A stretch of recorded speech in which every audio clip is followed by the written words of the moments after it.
Block 1. A stranger's smile. It started the way a lot of mistakes do, with good intentions.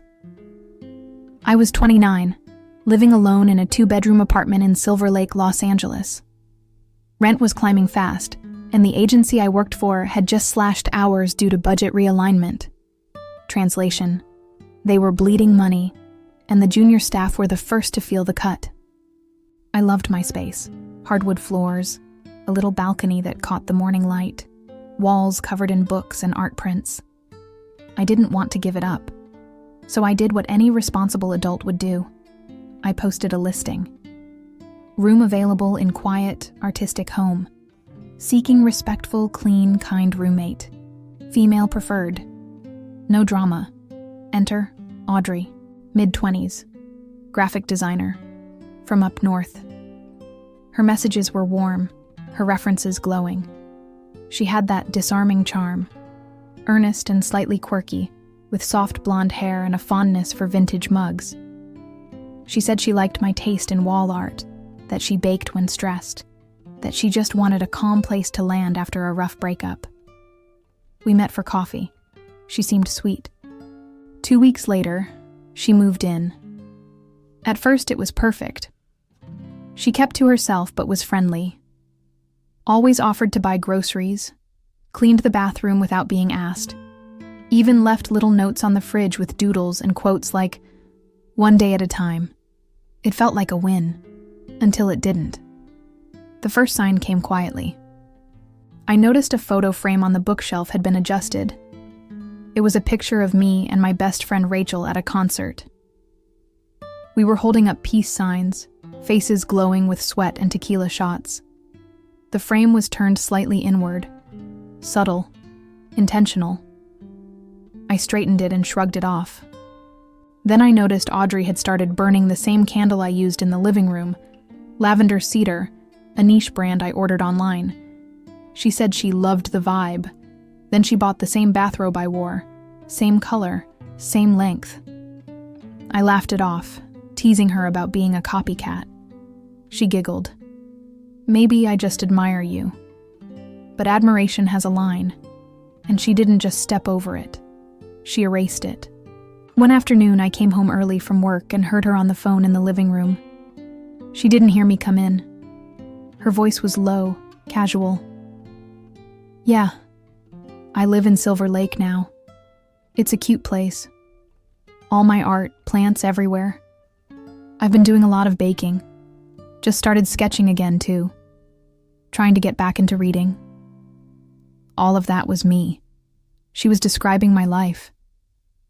I stepped into the room. She smiled, hung up without explanation, and asked if I wanted tea. I didn't say anything. But that night, I locked my bedroom door. Then came the messages. Rachel texted, "You okay? Your responses have been kinda weird lately." Weird? I hadn't texted her in 3 days. I checked our thread and froze. There were messages I hadn't sent. So tired of everything. Just want to delete my whole life and start over. You think people would notice if I disappeared for a week? Audrey gets me more than anyone. My stomach dropped. Audrey had used my phone. I confronted her. She swore she hadn't. Said I probably forgot. Stress, sleepwalking, maybe burnout? She smiled when she said it. And I swear, it wasn't her smile. It was mine. I installed a hidden camera in my room the next day, and what I caught was just the beginning. Audrey, standing in my room while I was at work, holding one of my sweaters in front of the mirror, mimicking my expressions, mouthing my voice, reading from my journal. She was practicing. Block 2, becoming me. The footage haunted me. I watched Audrey sway side to side in my room, one of my vintage sweaters draped over her arms like a ritual robe. Her hair was pulled back just like I wear it when I'm writing. She tilted her chin, mimicking my posture, my expressions. Then she began reading my journal out loud. I hate that I feel replaceable. Like if I vanished, nobody would even notice for a week. She paused, smiled at herself in the mirror. "You're not replaceable, Elise," she said, using my name. "You're unforgettable." And then she slipped her arms into the sleeves, like the final piece of costume in a performance, like she'd just stepped inside me. I backed up the footage onto 2 drives. One I kept in my work bag. The other I uploaded to the cloud under a private folder. Paranoia had set in, and rightly so. I started noticing small things vanishing from my room. A scarf, my perfume bottle, even an old lipstick I hadn't worn in months. Then I got an email from a gallery downtown. Subject line: "Excited to feature your work." I opened it, confused. I hadn't submitted anything. Attached was a flyer mock-up for an upcoming show. Reflections, Self and Surrogate, by Elise Green. My name, my address. My old art pieces, sketches I hadn't shared in years. I'd mentioned that series to Audrey in passing, once. A half-drunk memory over wine about a college project I never finished. She'd asked to see them. I said they were boxed up. I never showed her. She had found them, photographed them, signed my name, and submitted them to a gallery. I drove to the gallery in a blur, stormed inside, and demanded to speak to the curator. She blinked at me in surprise. "You're Elise Green?" "I'm the real Elise Green." The look on her face told me everything I needed to know. Audrey had already been there, charmed them, built a persona around me. She'd introduced herself not just as my roommate, but as me. When I got home, Audrey was baking banana bread. She wore an apron, my apron. "You okay?" she asked sweetly. "You look flushed." I didn't respond, just walked into my room, locked the door, and called Rachel. She didn't pick up. Tried again, voicemail. Then I checked Instagram. Audrey had posted a photo earlier of her and Rachel at a coffee shop, smiling, laughing. The caption, "Always good to reconnect with real ones." I felt the floor tilt beneath me. She was infiltrating, replacing. Not just mimicking, absorbing. That night I didn't sleep. I lay in bed with the light on, clutching a screwdriver I'd pulled from the kitchen drawer. My door was locked, the chair wedged beneath the knob, and I kept asking myself, how long had this been building? Was it the candles, the robe, the voice, or had she planned this from the beginning? I needed help. The next morning, I went to the police with the footage. The officer watched, frowned, and asked, "So, she's impersonating you?" "Yes. She's taken my identity. She's showing my work. She's using my name with my friends." "Did she steal your credit card? Social security number?" "No, not yet, but then there's not much we can do. You let her into your home. She's technically your tenant." I walked out, shaking. Audrey hadn't broken any laws, but she'd broken something far worse. The barrier between who I was and who she wanted to be. That night, I came home to find the locks changed. A note was taped to the door. "Elise, I'm worried about you. You've been acting erratic. I've taken temporary control of the lease, just until you get help. Your things are in the garage. Please don't make this harder than it has to be." Signed, Elise Green. In my own handwriting. Block 3. Erased. I stood in front of my apartment building for what felt like hours, staring at the note taped to my door. She'd signed it Elise Green. The audacity was surgical, controlled.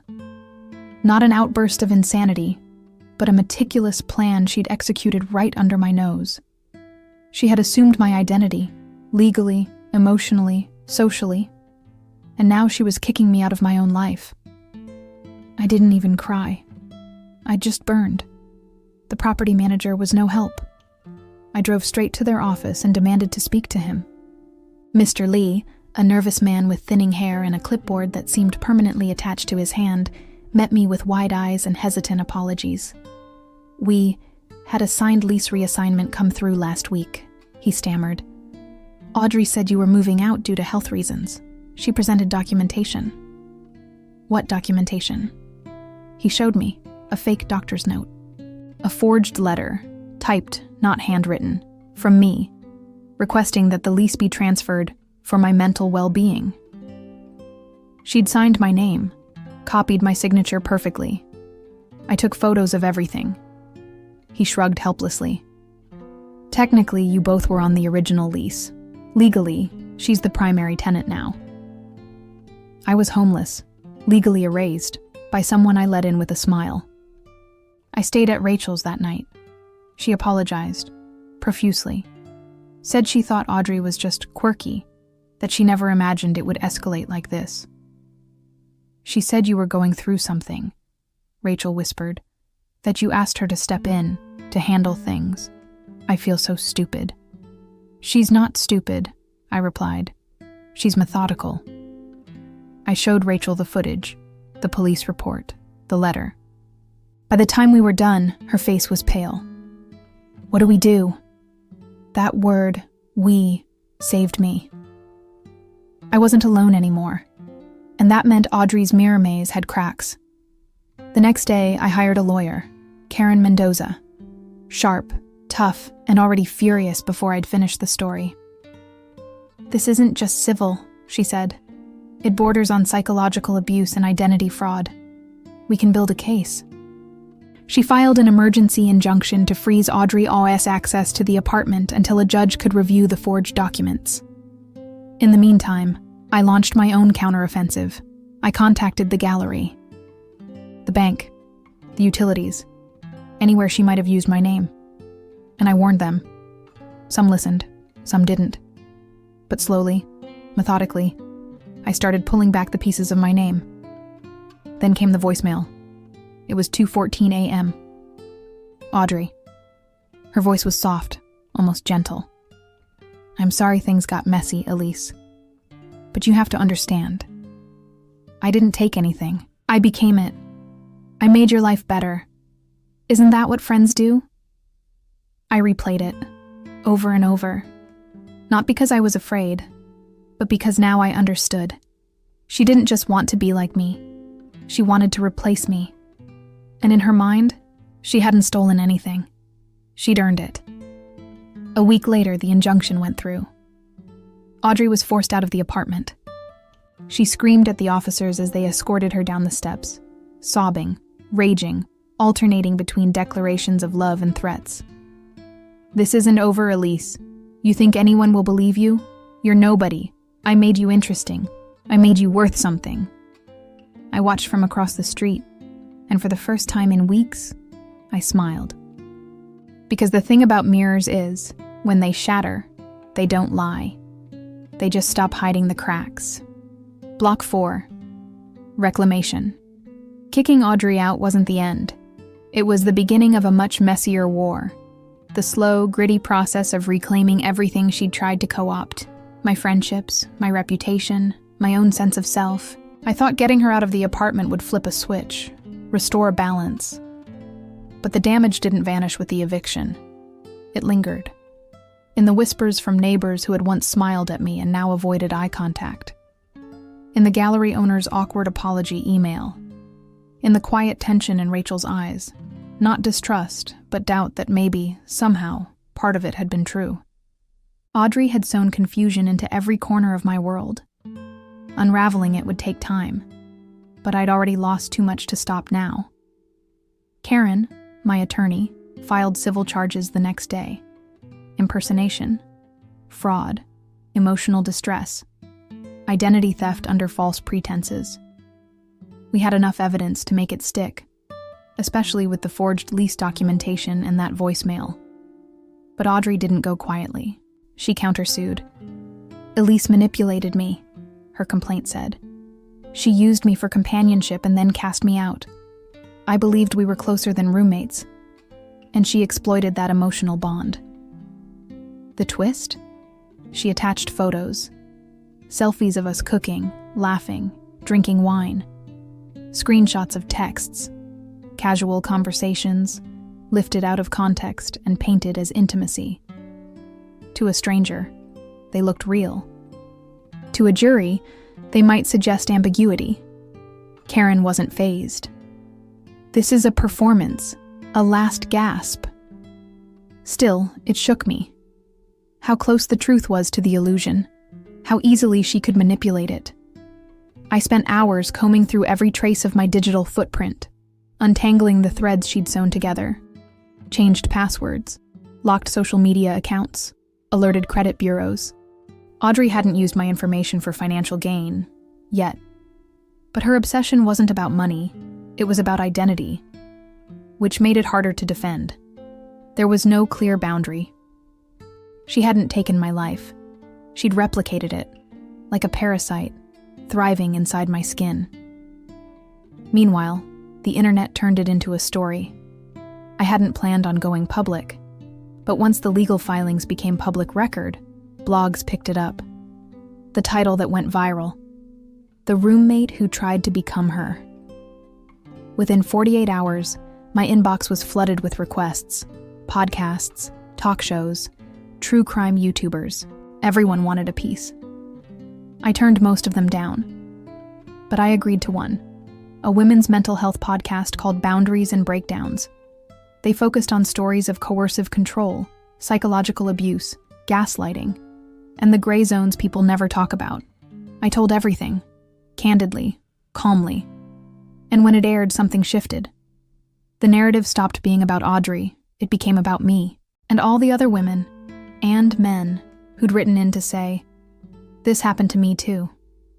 I thought I was crazy. I didn't know what to call it, until now. But Audrey wasn't done. One night, I got an email from an anonymous account. No text, just an attachment. It was a photo. Me, standing on the street outside a cafe I visited once a week. The timestamp was 2 days prior. She was still watching, still trying to write herself into my story. Karen filed for a restraining order. We requested digital forensics to trace the email, and I bought a security system, installed cameras, changed routines. I wasn't paranoid. I was prepared.